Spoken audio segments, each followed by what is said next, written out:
But I think it's at a point now where cards, they've changed the game, the pace of the game. They definitely have. So hopefully here we're gonna have a nice interactive matchup for you guys. We brought back two people who've already been on camera, so we all know what they're playing. We got Nizar on the left with Mardu, Death Shadow, and Peet on the right with Niv-Mizzet Reborn. Good old 5-color action. Good old pillar there. The good old pillar appearance. So definitely, like, if Nizar, I think, can, like, rip apart and take, like, very intricate cards from Matt, it could be a rough go for him. But so far we have not your typical start for Mardu. Like, you just have a Street Wraith go. Nothing else. No Inquisition, Thoughtseize. But at this point in the game, like, or this late in the tournament, you can kind of, like, start paying attention to very specific tables. So Nizar here kept a hand with double Fatal Push.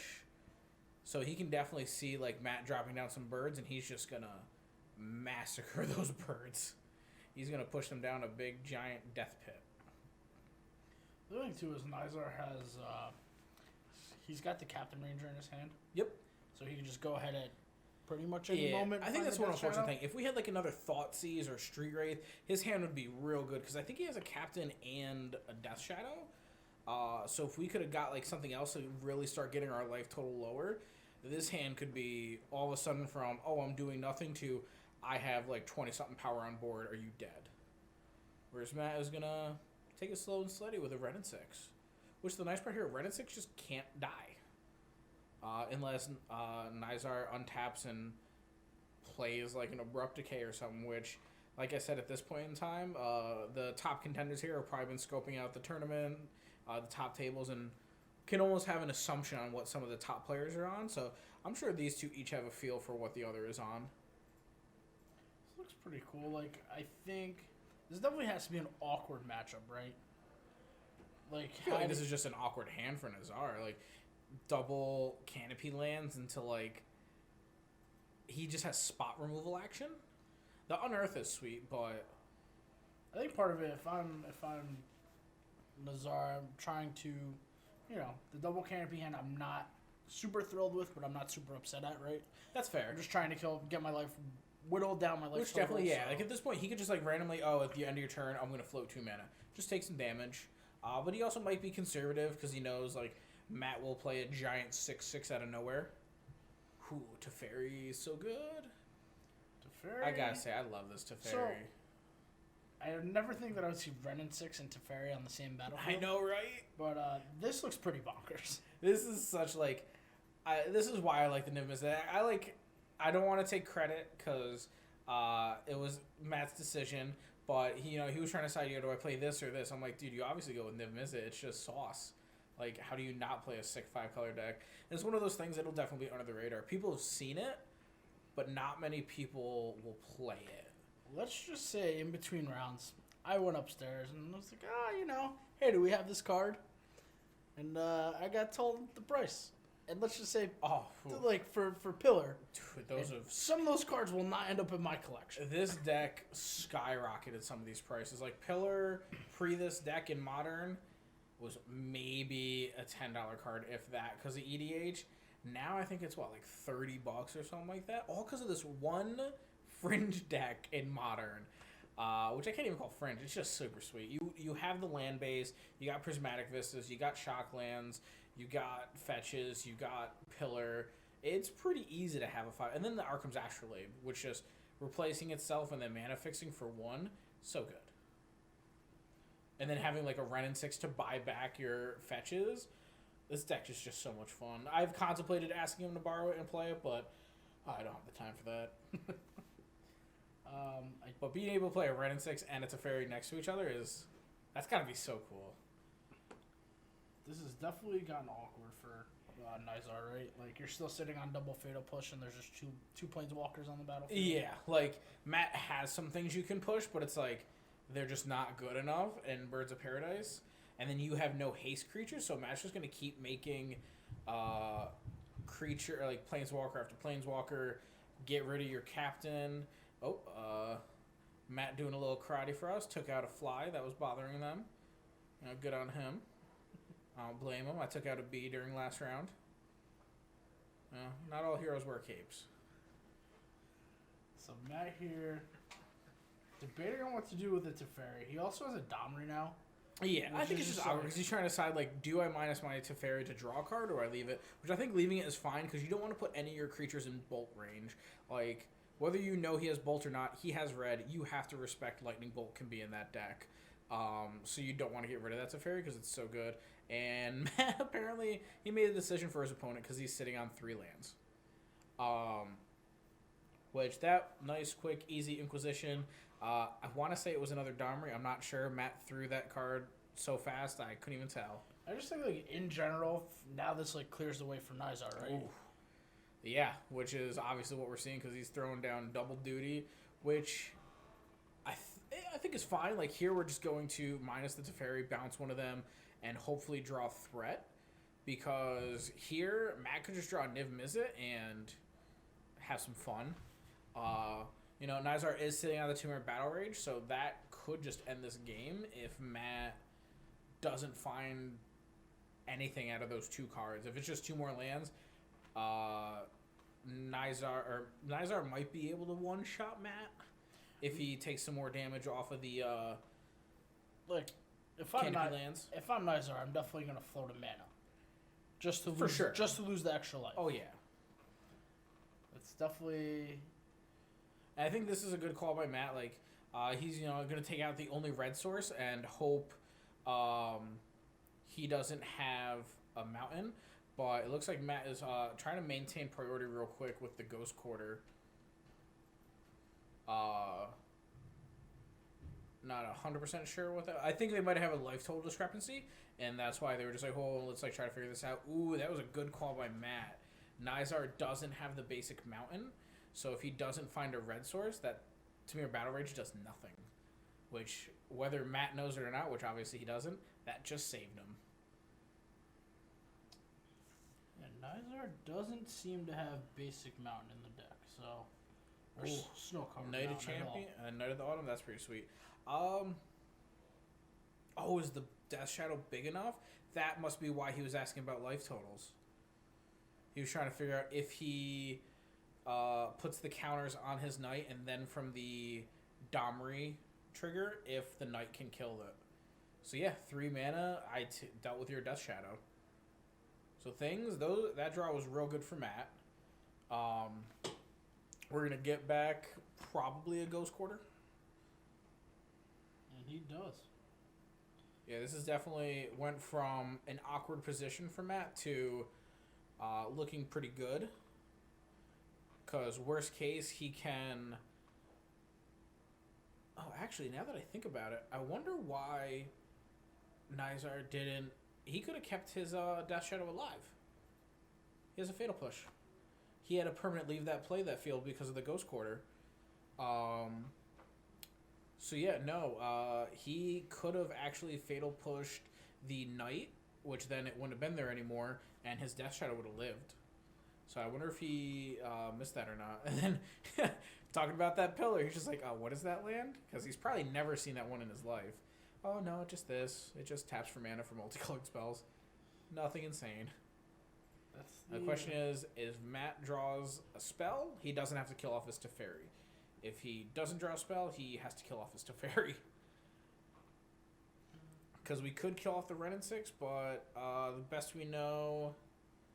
Oh, yeah. Oh, my God. This is the third time I've done this. Yeah, Teferi. I did that at a tournament, too. And, like, I even had a Teferi on my side of the field. No, I've played that card so many times between Arena and whatnot that I just keep forgetting because, that's... Planeswalkers shouldn't be unfair like that, and then I keep forgetting it's unfair. I have cast that card probably hundreds of times, and I still always forget that it has that stupid static ability. Teferi just needs to go bye-bye. I don't check my Twitter, so you can't at me, but, like, it just needs to go. I'm done with it. I'm just done with it. And Twitter, like, that Teferi is just so... Oh, my God. It's very like even situations like that. It's like, oh, okay, yeah, I can still do these things because I did the same thing at SCG Philly. I think too far ahead that I was just like, okay, well if he does these things, I can do this. So I went to kill my own creature so he couldn't draw a card off a Teferi, and him and I both missed it. So we call over a judge, And we're like, hey, Judge, so does he still draw a card? And he's just like, well, how are you casting Disfigure? And I'm like, well, I tapped a black. And he's like, well, how are you casting? I'm like, well, I just showed you. I took it from my hand. And the judge was like trying to like help me figure out why I couldn't do it. But we were both missing it. So finally he was just like, how are you casting it through Teferi? Which we then both look at the opponent's Teferi and we're like, huh. So I just quietly flip the Disfigure back into my hand and go, okay, you kill my dude, you bounce my dude and draw a card. So it's one of those things. It's so easy to forget about the static abilities. Like, as I obviously just proved talking there. Even though I remembered the one for Domri with the +1/+0 for the Night of Autumn. So, that's why I don't play Magic anymore. I just talk about it. I'm not good enough to play it anymore. I just think, like, Teferi, there's something about Teferi. You know, first it was 5 mana Teferi, right? Then we kick it down to 3. Now it's 3 and it's just doing the thing. Oh, 3 mana and only has 2 abilities? It can't be bad. It can't be too good, and now it's just so good. I just hope when I go to Philly in 2 weeks, I think it's 2 weeks, I'm in the standard seat. I hope I do not see 3 mana Teferi. Oh, well, if Philly's right after Thrones, who knows what you'll see? It is week 1 standard. You could see literal anything, even a boat. You could even see a boat, for all I know. I know there is, like, the Mariner or whatever from War of the Spark, so you could. But, let's see, sideboard-wise, we got lots of choices in Matt's sideboard, because we already talked about it earlier with him having all the one-ofs. Yet again, Kaya seems real good. It's going to exile the Death Shadows. That way, he can never get bought back from Colligan's command. Night of Autumn doesn't seem phenomenal just because it's only going to be there to gain life for you, which with Death Shadow, that life probably is not relevant enough. He is playing, I didn't mention this beforehand earlier, a Kess Desistant Mage. You know, I've never had to pronounce that except for EDH, so that being in Modern is interesting. Dovin's Veto, I can see Matt bringing that in just because pretty much everything outside of the creatures in Nizar is just not something you want to see on the field. Lilianas are annoying. The removal spells are annoying. Rookthar doesn't seem good enough. It seems too big, too late. Huntsmaster Fells is finally a card I think is sweet here. It'll gain you some life. It'll make you an extra blocker. And if no one casts anything, and it just becomes a 4/4 that beats face. Unmourned Ego could come in here because, yet again, you could just name like Tamir Battle Range or Death Shadow, and those cards are gone forever. There's a Lavinia. Ashiok doesn't really do anything. Supreme Verdict will definitely be helpful. Colligan's Command is okay. It theoretically should never kill a Death Shadow. But over on Nizar's side, I like Fulminator. Fulminator will definitely be sweet. It'll take him off of his 5-color lands, his 2-color lands. It could definitely be helpful there. Collective Brutality will tear apart Matt's hand and probably get rid of a Mana Dork. It's a 2-drop version. I think I'd rather just stick with my 1-drops. Liliana the Veil's fine because her plus and then ultimate are just always going to be good. Burton Forge Tender isn't going to do anything. Plague Engineers, I'd be real shocked if those came in just to kill off some Birds of Paradise. You know, I think Nizar would have to have a real grudge against those in order to do that. Colligan's Command, real good. It'll always buy back your Death Shadow and take a card from your opponent's hand. Stony Silent Shenanigans doesn't do anything. So there's a couple cards like normal in each player's sideboard that could come in and possibly do some work here. Which Nizar is just waiting for Matt to get rid of his card so he can continue about his turn 1. Nice little Mishra's Bauble. Try to decide, do I want this card or do I not want this card? Nizar looks like he has double Liliana the Veil in his hand. That's a little awkward. It's a little rough. It could have been real good, especially right here in Thoughtseize. So obviously he's got to have something decent on top if he's deciding not to fetch it away. Where he's just like, I don't know what any of these cards do. He did bring in the. I guess that's fair because it will exile the creatures out of your grave or out of the graveyard. I guess as a one-of, it's fine. I still don't know if I would have because, like, sure, it'll mill your opponent some cards and then it will take care of their graveyard. I don't think I'm too worried about Nizar's graveyard. Oh, real quick, just going to bring up a Ashiok's Ashiok's abilities, just because Matt does have the really nice special alt art Japanese one that I'm pretty sure he got from yours truly. It is a fun card. It's in my EDH deck. It allows your opponent not to do some things while also getting rid of their some cards off the top of their deck and dealing with their graveyard. But Matt's hand is real awkward because if this Astrolabe gets taken, I don't think Matt's playing game 2. I think you just take it, right? Yeah. 100%. Like, it's gonna allow him to not draw a card, so he's going down to 5. It won't mana fix him, and then he literally can't cast the other 3 spells in his hand. And Ghost Quarter in any way, shape, or form doesn't help. So. Yeah, like Ghost Quarter takes care of Nizar's land that he doesn't really care about right now.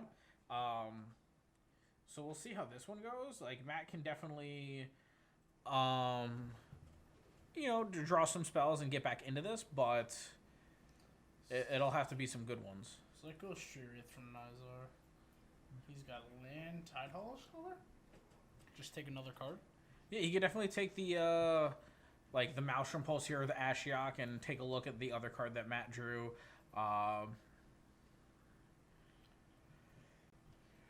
Obviously, if it was like a Arkham's Astrolabe, we would have seen that, but a draw for turn was a Teferi. This is like weird because I don't really feel like it matters what you take here because it's going to be a while before Matt does something. This is definitely, unless Matt starts drawing out of it, it's shaping up to be a game 3 match right here, which I think he drew a Verdant. It's not horrible. It can definitely start getting him there, getting other colors he needs, but unless he still draws another land that'll give specifically a color he needs. So it can't be an island, can't be a plains. It has to be a green or black source in order to fire off the Maelstrom Pulse. But this is just slowly but surely just progressing to be too much for Matt's hand. I really like Nizar's position here. For sure. Ranger Captain. You go get that. So if you draw a land, you can either go land Death Shadow Lily or another captain, or there's so much he can do on his next turn if he draws that 4th land, whereas Matt is just not looking pretty. Like, he has the Ghost Quarter, he can play the Ghost Quarter, but then unless he just drew a spell for turn, he's not casting anything in his hand. I'm trying to think, can he just go fetch, find land on Mordigo, name Shadow? The best he could do is he gets a land, floats a mana, floats the red from the mountain, and then Ghost Quarters himself to go get another basic. But I've done that before. It is the worst feeling to 2-for-1 yourself just to do something. Because for instance here, he's getting the shock land, he's taking some damage. He could do exactly that, whether it's Maelstrom Pulsing one of these 2 creatures away, or if he does have the Unworn Ego, he can Ghost Quarter himself, make a blue, a red, and then go get a green or a black. But oh no, Pillar, that was a good draw for him then. Gets rid of some cards, get rid of his exile, or get rid of his graveyard. So it's still decent there.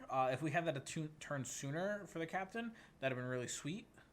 But with Nizar already having the Death Shadow, doesn't really mean too much. Because most likely right here, we're just going to play Liliana, make you get rid of your card, kill off your Ashiok, and then just beat you down with these. Makes sense, right? You just keep plussing. Yeah, for sure. There's no reason to do anything else. Matt is struggling on lands a little bit. You should know 2/3, if not all 3 cards in his hand from looking at them. Nizar definitely knows about the Ghost Quarter and the Maelstrom Pulse. We see Gurmag Ingerlu away. That's probably not coming down anytime soon after Ashiok just nicely sweeping away Nizar's graveyard. But yeah, again, still, if Matt can't find some removal spells for these creatures, the Death Shadow won't even matter. Just these things will beat him down. I don't know, I think... Ooh, second Pillar. We're drawing lands, which is definitely good for him. It'll help him out. Because here, you can Maelstrom Pulse something away and then get it to Fairy back, but Maelstrom Pulsing a Tidehall Scholar for that seems horrible. Yeah, we're just going to get rid of the Lily, which, you know, Matt is like, okay, this will help me out and it'll deal with things. Unfortunately, Nizar just has another Lily. Like, you don't even need a Tide Hollow Scholar here. Like, on one land, you just play another Lily, get rid of the last card in Matt's hand, get rid of your Tide Hollow Scholar, and just turn things sideways. So Matt here pretty much needs to go land Niv-Mizzet. I think is, like, exactly what he needs to hit. So we got the land. Niv-Mizzet, like, dies, so I still think it's not good enough, but... Because here... We're going to attack for 4, put Matt to 6. And if he plays a creature, that's just lethal. Makes sense, right? So Matt's only out Supreme Verdict. Yeah, you just play the Ranger Captain, just like, alright. Yeah. If you top deck the card, you top deck For it. sure. If not, then... Because, like, it literally has to be Supreme Verdict. If it's Niv-Mizzet, sure, you get cards back, but I'm going to minus Lily, make it get rid of it, you're dead. Which, this isn't bad. We're going to get back the Tide Hollow, or we're going to kill the Tide Hollow Scroll, gain some life. Now we get our Teferi. We can play the Teferi and bounce the Captain, or he's just going to keep it, which I don't think that was a good decision, because now the Teferi's just gone from the Lily. I definitely think we should have played it there, because Pillar, unless it specifies creature, but Pillar should specify multicolored lands or multicolored spells. I believe it does. Yeah, spend this mana only to play a multicolored spell. So definitely they're not playing the Teferi to bounce the Captain. I understand not wanting them to be able to play Captain to get another Death Shadow, but you also just needed to draw a card and not die there. So I think him not playing the Teferi was awkward because it just goes away to Lily. So we see, you know, Matt unfortunately stumbled a little bit there, going down to 5 effectively after.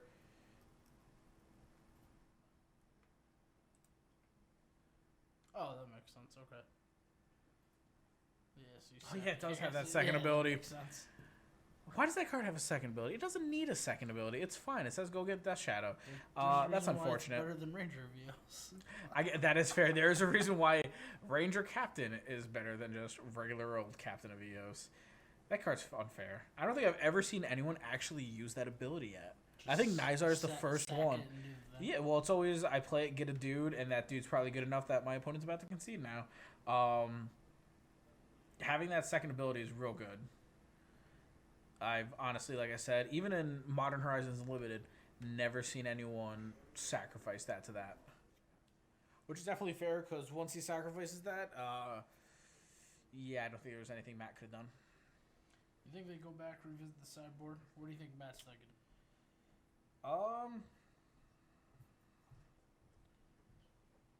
I think Matt, like, anything that he would have brought in for Game 2 should be in there now. Like the Supreme Verdicts. Obviously, he decided to go with the Ashiok. I think the Ashiok's fine. It's really only good against, like, the fetches and the search for Captain, because Colin's Command isn't going to be buying back too often, since there's only a handful of them. And that one of Gurmag, since you've already seen the one and you've gone through 2 games, you can probably assume there's probably only 1 or 2 Gurmag anglers in there. So I think the Ashiok was not bad. It definitely worked out there. It could have worked out there if Matt didn't have an awkward mana base. The Force Negations don't seem good at all. I still think it's just pretty much Kaya, the Supreme Verdict. Theoretically, the Unworn Ego should have came in, because then he can just deal with the Death Shadow, which is his big threat. Because Captain, I think Matt can deal with that pretty easily between like the bird just chump blocking and then Niv-Mizzet coming down. I just like the Huntsmaster too, like you said earlier. The Huntsmaster is definitely it's just sweet. like, you know, get an extra blocker. Yep. If they really don't get rid of it, then we're just coasting. Yeah, and then like it just flips over. It can like bolt off one of like his little creatures, like the Captain or Tide Hollow Scholar. So I definitely liked Huntsmaster here. That would have been a sweet draw for Matt too, instead of the Lightning Helix. If he was just like, all right, I gain some life, I make 2 blockers, pass the turn. Okay, you make me sacrifice 1. I'm gonna get rid of the token and like block the Tide Hollow with the Huntsmaster and hopefully flip it over and lightning bolt something. But I think definitely the Huntsmaster came in. Like some of the cards that probably came out, like there's an Unmourn in the main. You know, you might not need two. He might just leave with one in the main and not bring the one in from the side. The Is It charms seem okay.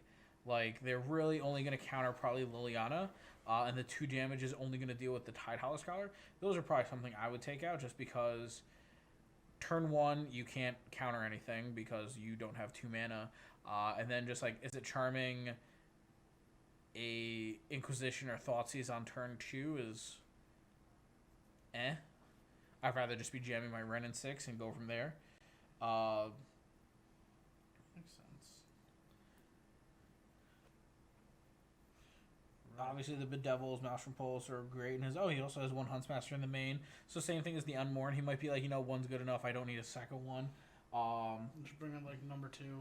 Yeah, because I still think bringing in number 2 is fine. Kyle's Guile probably came out because same thing. It can't deal with the problem child that is Death Shadow. Unless it can make you sacrifice. So, if you get them down to that point, it's still fine. It can make a chum blocker, so I think all the modes are still viable in Kaya's Guile, but I still think he just has better options in his sideboard. But it also comes down to just how the player feels. Sure, you can make them sacrifice a creature, but if they have more than 1 Death Shadows living, exiling the graveyard isn't bad. You can definitely do that. Creating a 1/1 blocker isn't horrible, and then also the gaining the 4 life can definitely prolong the game a little bit longer. With it being an instant, I think is what makes it so. Matt might have left that in as a one-of. Oh. Which finally in 3 games, we see Matt have a turn 1 play. Let's see here. Sarhan goes... Oh, wow. That is not the turn 1 play I expected from Nizar. This looks like I want to play a very fast, large Death Shadow and just close out. For sure. Especially next turn, he's going to get to fetch, shock, Inquisition, play a Death Shadow. That is definitely a good optimal hand for Nizar. I got the Street Wraith. I got to kill off your Mana Dork, taking a bunch of damage. Now he can bobble to take a look at what his opponent will be drawing, or himself if he feels like it. He's going to Inquisition first to see what his opponent's got going on. Just has to hope that... Ooh, double Assassin's Trophy. Because I believe Matt threw one over in the graveyard, assuming you're not going to take Bring to Light. This is a little awkward for Nizar, I feel like. Yeah, Matt having that double Assassin's Trophy, I think, just kind of pumped the brake on Nizar's plan, because I think he was definitely thinking Inquisition, Fetch, Shock, Death Shadow here, because that would have been a sweet play, but that Assassin's Trophy definitely just well, I'm gonna take a second to revisit what I was just thinking. Which he still could just jam out the Death Shadow, letting it die to the Assassin Trophy, untap Captain into another Death Shadow, because he'll have enough mana from the... we did bring in the Cass. So that's pretty sweet, and that's hilarious that it's got to be red, because it is not a card that I think many people are playing in... Well, the honestly, big thing, any constructed format that's not EDH. So the big thing with Kess was when she first came out, weren't players jamming her in Grixis Control and Legacy? Yep. Because it was only Commander, and that was the only way to get her was foil. Yep. So it was the whole... Which is then when the weird ruling came out. It's not even a ruling, just since it was only foiling, WotC made a statement mentioning that judges can just the proxy freely give proxies out, they can approve it more reluctant than normal, since it only did have a foil version up until now with Modern Horizons. But it's definitely one of the ones, even Legacy, it was in it for a hot minute, and then it was kind of gone. So I am not shocked that he has to take a quick little read there. And yeah, I don't blame him, just pumping out this Death Shadow, because if you Assassin's Trophy here, giving your opponent a land, he can just capture Ranger Captain of Eos into another Death Shadow. So Nizar's still, I think, in a good position because of that Captain. If he didn't have it, he'd be a little awkward right now. Yeah, I mean, 1 creature turns into 2. Yep. Doesn't let your opponent possibly cast a exactly. non-creature spell on their turn, or any of them. I think Matt's still in a fine position, but Nizar being able to drop another Death Shadow next turn will be a little awkward for Matt if he doesn't draw another removal, because the Bring to Light is 2 turns away. So unless you draw like a Teferi to bounce the Death Shadow, then you can wait and bring to light Supreme. It's going to be... Ooh, Tide Hollow for turn. That means we're taking... Oh, he's going to go for the cast. Nice. I think it makes sense, right? Because then Matt just curves right into it. And then if he top decks land into Bring to Light, so... Yeah, I just still think... just because by leaving Bring to Light, Cass isn't doing a whole lot, whereas that Bring to Light can go get the Niv-Mizzet, but I still think taking the Cass is fine there. It's probably the correct call, because you're still 2 turns away from the Bring to Light, and now that Matt's fetching and thinning his deck a little bit, he may or may not miss that land. And actually, by him getting a Breeding Pool and not like a Hollowed Fountain, he doesn't even have the 5th color. Because if he plays the Mountain, he'll be missing the White Source. So he could only do Bring to Light for 4, which you're not going to want a 1-for-1 Supreme Verdict that Tide Hollow Scholar. But if he does manage to draw the White Source there, on his next turn to Bring to Light for a Niv-Mizzet, Matt can really turn this game around. So I think part of the problem is with Matt, he's in a dilemma, right? He has no Hollowed Fountain. Ooh. So he either has a choice where if he gets Temple Garden, he has to get a blue or a white. Or a white. He can't get both. Yeah, it's a little awkward, which I guess right there I'd probably be choosing, because he'll know his deck, which one is... Ooh. Unless he does go on the Captain Death Shadow plan, then Matt just wants a land no matter what. He doesn't care if it's the 5th one or not, because you just Supreme Verdict this board away. Oh, and he's going to cast it. Okay, so if Matt has the 5th land, he can get in real good position, because he'll blow up the board, get back his cast, and his opponent will have nothing going on board. So if Matt hits this 5th land, this could become a real interesting game 3. So if I don't know, if I'm in Nizar's position, right, I'm just going to sack the Ranger so he can't cast non-creature spells. Yeah. Can't forget about that ability. That's fair. I did forget that again. I was getting too excited. Like, the Bring to Light was on the field. I was like, ooh, we could do some fancy things. It looks like it didn't matter. Matt didn't draw the 5th land, so he couldn't Bring to Light anyways. But that is fair. The Ranger Captain's ability. We get the Inquisition. We get to see what Matt drew. So you get an Arkham. Oh, he drew the Supreme. That is not what you want to see. Hopefully, Matt did bring the second one in, because that way if he draws a land, he can at least go Bring to Light for it. But if the second one is still on the sideboard, that's really bad and unfortunate. So here, probably going to just draw a card, and then we're going to get in for some pretty big beats. Unless he draws like a Thoughtseize or a Thoughtseize. If he draws that, then he can... Oh, did he? Oh, he's tapping. See it? Maybe not. Because, yeah, if you draw the Thoughtseize there and you get to take away the Bring to Light, oh, God, I don't think... Oh, God, he did hit it. So you take the Bring to Light. Well, it makes sense, because you're growing the Death Shadow. Well, not only that, but taking away that Bring to Light, I honestly don't know if there's a single draw Matt can have in his deck now, because he can't cast Supreme. He is missing 2 colors for it. Niv-Mizzet costs 5. You don't got 5. Teferi, you can't cast it because you're missing white. I honestly, don't think there's a draw Matt could have there. So that Thoughtseize was insane. Who? That Huntsmaster. It came in. Oh, yeah. Okay, there was a single draw to buy Matt another turn. Because here... Oh, this can get interesting now. Because if Nizar doesn't have anything to play on his turn, he has to pass it to Matt, which flips over, kills the Tide Hollow Scholar, and then Matt can maybe start inching his way back into this. But if I'm Nizar, no matter what I drew, I am probably just playing it. I don't even care if it doesn't work.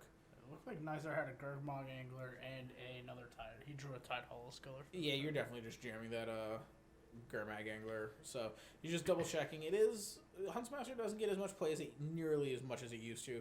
Card used to be a huge staple in Modern, and definitely a huge staple in Standard, but it's definitely gone to the wayside a little bit. So I just giving it a quick read. He's reading, oh, okay, I just simply have to play this Gurmag, and this Huntsmaster is just nothing.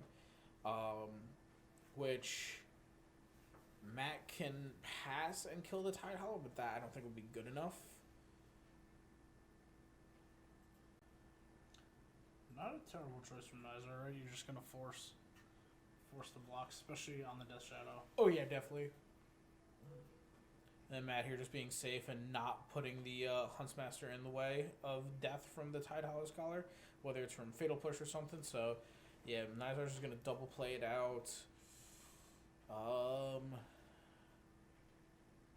Yeah, so unless Matt draws like another Huntsmaster to make 2 guys for the price of 1, I think that last Huntsmaster just simply prolonged the inevitable for Matt, unfortunately. Let's see. Obviously, the game's not over. Oh, nope, the game is unfortunately over. So Matt probably just drew a land or a spell that doesn't really get him there. That definitely got into a rough situation. I thought, Matt was looking good. He was going to be able to bring to light on 5, but he didn't draw the 5th land.